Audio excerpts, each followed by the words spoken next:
Wake that ass up. Early in the morning. The Breakfast Club. Morning, everybody. It's DJ Envy, Angela Yee, Charlamagne the Guy. We are the Breakfast Club. We got a special guest in the building. Yes, straight indeed. Off Charlamagne's Mental Wealth Expo. And today is Mental Health Day. World Mental Health Day is today, 10/10. That's right. We have Dr. Alfiee. Welcome. Hi, thank you. Queen Thank Dr. you. Alfiee. Thank you. The real brains and leader behind the Mental Wealth Expo. Hey. Yeah, Dr. Alfiee Breland Noble. Good morning. How are you this morning? I am, what do you say, blessed and highly favored? Blessed, black, and highly favored. There you go. Absolutely. Blessed, black, and highly favored. So for Yes. people that don't know, what is World Mental Health Day? So World Mental Health Day was something founded many years ago to give us an opportunity to recognize the importance, obviously, of mental health, right? Mm-hmm. So the issue is, with so much stigma around mental health, particularly in our communities, we're going to keep it real.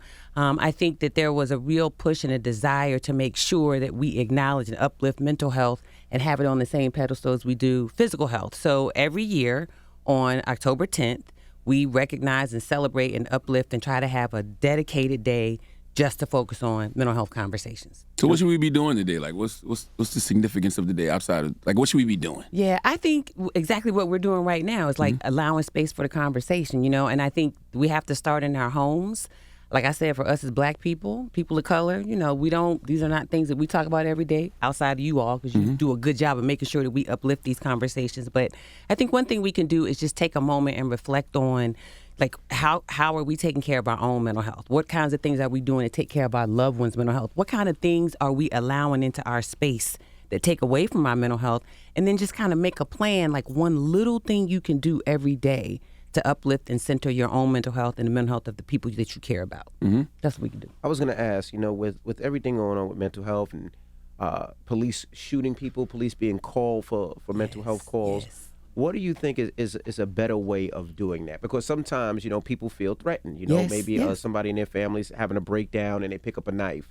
The family wants to be protected and wants to make sure that their family member is safe, not necessarily shot. So what would you recommend during those times? Because people are scared to call the police. That's right.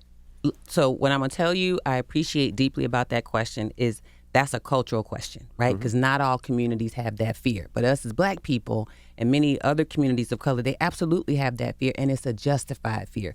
So when we see these things happening in the public eye, we call that vicarious trauma. Even though we haven't experienced it, we're watching someone experience it, and we can have some of the same reactions. So in terms of what do we do, there are some innovative programs out there in the world. I know they have it in Washington State. There are a couple other places where instead of sending out police officers for a mental health crisis, they're sending out social workers, right? And that's the idea, is to send a trained mental health professional out to the family or out to the location rather than sending police who are not necessarily trained in how to deal with mental health crises. I think another thing that we can do is we can always be aware of what's going on with our family members, because we all know some of those triggers, that impact our family members. We know the kinds of things that we can do to help keep them calm. We know the things that we can do to de-escalate sometimes. And if we don't know those things, like how do we de-escalate somebody when they're in crisis? When you see them looking at that knife headed toward to pick it up, how do you bring them back down to a place of peace so that that's not the thing that they go to? And I think if we don't take time to try to be very conscious about what our triggers are, about what our family members' triggers are, about the kinds of dynamics that are happening in our families that can escalate to those kinds of things, it puts us at a disadvantage because stuff will get out of control really quickly. So I really do think it is a combination of us advocating as a public for having somebody other than police go out for mental health crises. It is finding other ways to take care of ourselves on a day-to-day basis so that you're doing more prevention, right, than intervention. It's too late when it's already got escalated and they reaching for the knife. But if you can help that person learn how to manage emotions, avoid triggers, understand triggers, you can sort of stave off that possibility that you're going to get into those big crises. You can't prevent them all, but you can certainly try to prevent some of them. I've heard you talk about cultural warning signs for suicide. What are some of those warning signs? Absolutely. So I think for us as black people, we have to be conscious of the person is not always going to look depressed and down and sad. Sometimes people are going to look angry, right? And that consistent, persistent anger is something that we want to pay attention to. That can be a sign of somebody who's just like at their wits' end, I don't want to deal with it anymore. I think as well, what in our community, we don't necessarily talk about being depressed. We're not going to use those words. We may say things like, I'm just in my feelings, or, I don't know what's wrong with me. Just something ain't, like my mom used to say, nothing ain't wrong, but something ain't right. I think that we also have to pay attention to the ways in which people are discouraged from showing sadness, right? Because sadness makes you look weak. And so that comes back to this issue of anger. So if somebody is really struggling, they may not tell the people around them that they're feeling sad. What you're going to get instead is maybe they're withdrawn, maybe they're super irritable. You're going to get these other things. I think some of the signs that are real clear signals when people start giving stuff away, right? When they stop engaging in activities and behaviors that they used to. I have a colleague, he was a friend of a group of my friends. And right before he died by suicide, this is probably 12 years ago, he had some music equipment that he really loved. He started selling the equipment and giving it away.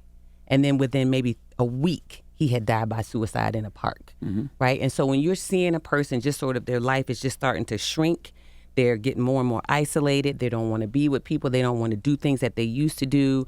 They're just looking, just kind of flat, right? There's no emotion. They don't find any joy in their life. Those are things that I think give us a clear idea that that person may not want to be with us anymore, right? And that they may want to take their life. I was going to say, but problem with that is somebody like yourself, or maybe even Charlamagne, might know the terms. A lot of people don't know the terms. Yes. Like, I could be sad today. You know what I mean? I might have woke up speaking to my grandmother and just sad. Yes. That doesn't mean I'm necessarily depressed. It does or not. I could wake up being depressed and I'm thinking I'm sad. That's right. I don't know if we necessarily know the signs of when people have those problems, I agree 100%. And so what we try to do with our work, both with the Mental Wealth Alliance and with the Acoma Project, a nonprofit that I founded that focuses on younger people, we try to teach people those signs and symptoms. So I have a really close girlfriend. Her name is Kathy Williams. She lost her son to suicide about 22 years ago. He was 15 years old. Torian Leandris Graves is the young brother's name. And she and I will go around the country teaching people. So I'll give you a couple of the signs. I've talked about sadness. That's obvious, right? I've talked about irritability. That's less obvious. People's eating habits change drastically, right? So if somebody normally eats a lot and now they don't want to eat anything, or vice versa, that can be a warning sign. It can be a warning sign when you see changes in sleep behavior. They sleep a lot more than they used to. They sleep a lot less than they used to. Or they're up all night and sleeping all day, that kind of fatigue. Some of the other signs are people who talk about death. Maybe it's not their death, but they're kind of fixated on death as a thing. Those are all things to give you a clue if those things last and they hang around for more than 2 weeks, right? So if you're kind of seeing it off and on for a 2-week period, that's when you know that person might need some help. I think the challenge is a lot of us don't take enough time to stop. I always call it knowing your baseline. We don't know from day to day sort of what average is for us, what is neutral for us, because we're always sort of moving. That's right. So if you don't know what neutral is, how do you know when it's like stuff is going really, really great and you're like really, really high, or when stuff is really, really bad and you're really, really low? We've got to take time to sort of stop and figure out what that baseline is. So hopefully that helps in terms of just some of the things to look for. And you're looking for a cluster. It's not one day and one the next. All of this stuff is kind of clustering together over a period of 2 weeks. How do you encourage somebody to get help? Because sometimes you are around people and you're like, okay, this person clearly needs to seek some help, but they don't want to. Or maybe you're in a relationship with somebody and they don't want to do therapy with you to try to fix things. How can you say, and if they're very resistant to that, what are some things you can do? Hold on, Dr. Alfiee. Let's answer that when we come back. Okay. Dr. Alfie's here. This is World Mental Health Day 10/10, and we're going to talk more with Dr. Alfiee when we come back. It's The Breakfast Club. Good morning. Morning, everybody. It's DJ Envy, Angela Yee, Charlamagne the Guy. We are The Breakfast Club. We're joined by Dr. Alfiee. Today is World Mental Health Day, and we recognize everything mental health. And we have Dr. Alfiee here. Now, Yee, you just had a question? Right. I was asking how you encourage somebody to get help when you know that they need it. You see those signs. Or maybe you're in a relationship and you need to go to help together as a couple.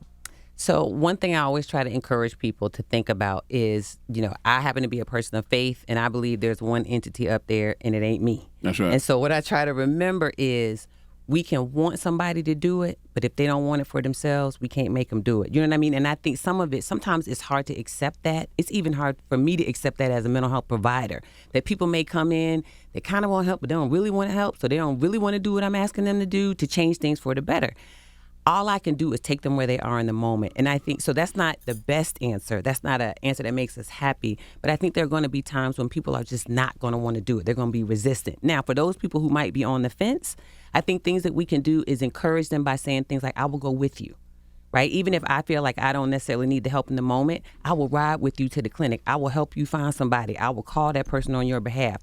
Those are the kinds of things that we can do to demonstrate to people that we believe in the value of it, and we believe in the value of it and the potential of it to help them. I think one other thing we can do is we can demonstrate and be open like Charlamagne does all the time. Talk about how it benefited us. Right? So I went to this person, it helped me a lot. These are the ways in which it helped me. And then the final thing I think we can do is until a person's ready to go to care, we might try to find those kind of tools and resources that we can share with them that they can use to take care of themselves. I believe in meditation, so there are all these meditation apps. Some people like affirmations, setting intentions, those kind of deep breathing, exercise. So just encouraging them with other things that they can do until such time as they're ready to go get that care. Yeah, sometimes people feel like also you don't want to desert someone, right, but it could be destroying you too. That's be right. with someone or around somebody who you can see Yeah. all these different signs, but you feel helpless as far as them not wanting to seek help. So what do you do about that for yourself? Like, I don't want to desert this person, That's right. but I don't feel like there's anything I can really do. That's right. So I think you acknowledge that, and then you take time to take care of yourself first. And taking care of yourself first might mean you take that person in small doses, right? So it's like you want to be there, you want to offer support, but I think we can only do it in a way that allows us to take care of ourselves first. I think sometimes we get lost in, a lot of us, we want to help that person, we want to save that person, and we destroy ourselves in the process. And I always say, you can't be any good for anybody else if you're not good for yourself. That's right. So it's okay to take a step back and say, you know what? I've tried to help. I've tried to give them some ideas. I tried all this stuff you said, Dr. Alfiee, and they ain't feeling it. So let me just take a step back, and I'll go in at different points when I feel like I can manage it. And that way you don't drain yourself. You also don't have to feel like you're deserting that person, but you're also giving yourself the opportunity to say, you know, I'm doing everything I can. They don't want the help. I can't fix this for them. So those are some of the things I would say. You know, this time last year, we did our first ever mental wealth expo. Yeah. And we had the second one this past weekend. Tell them what you feel the mental wealth expo is. Oh my goodness. The Mental Wealth Expo is a celebration to me, a celebration of Black excellence, Black health, Black togetherness, like literally like just Black love, all the things that we as Black people need to help build and support our mental health. And I'm so grateful to iHeart and you for having the vision, and the Mental Wealth Alliance for putting this together. And for me, what it was just an opportunity to see all kinds of people come together, all with one purpose, to uplift and support and name that our mental health as Black people is important, to acknowledge that there are things that are unique about who we are and that we got to pay attention to in terms of our mental health, and to give people an opportunity to see all the different ways we can take care of mental health. So you had people talking about journaling, you had people talking about writing, you had people talking about the intersection of maternal health and mental health. And then you had all these amazing celebrities on stage. I'm going to tell you who really touched me was G Herbo. At the event, and it was just listening to him be such a young brother and be so wise about so many things. And I being think, open at that age. Yes. I didn't start going to therapy till 36. He's having these conversations at 20-something. Yes, 27 years old. So it was just that opportunity for all of us to come together in like love and peace, and honestly, it sounds kind of hokey, but harmony around this topic of mental health. So that's what it is for me. It's like a vibe. It's like a good space to come and let your hair down and know that you're among people who care about you, you know, that people who want to see you succeed, and just have these great conversations about mental health. What do people do after the Mental Wealth Expo? Like for those who came and they want to know the next steps, you know, in their journey of healing, what do they do? I think the first thing is to like really, this gonna sound hokey, but this is me, this is the mental health professional in me, really reflect on the things that stood out to you, that were meaningful for you. Because I think if you can reflect on those things, that gives you insight into what can I do? What is the next step for me? So for some people, like last year we had folks, yoga practitioners. For some folks, they might reflect on, well, that yoga really spoke to me. I never tried that before. Let me go take a yoga class, right? For somebody else, that journaling workshop that they did, or writing, getting their feelings out on paper and going to buy a journal with some beautiful Black art on it, that might be the thing to inspire them. So I really think you have to take stock of what was the thing that stood out to you? For many people, the First Family of Faith. There you go, the First Family of Faith.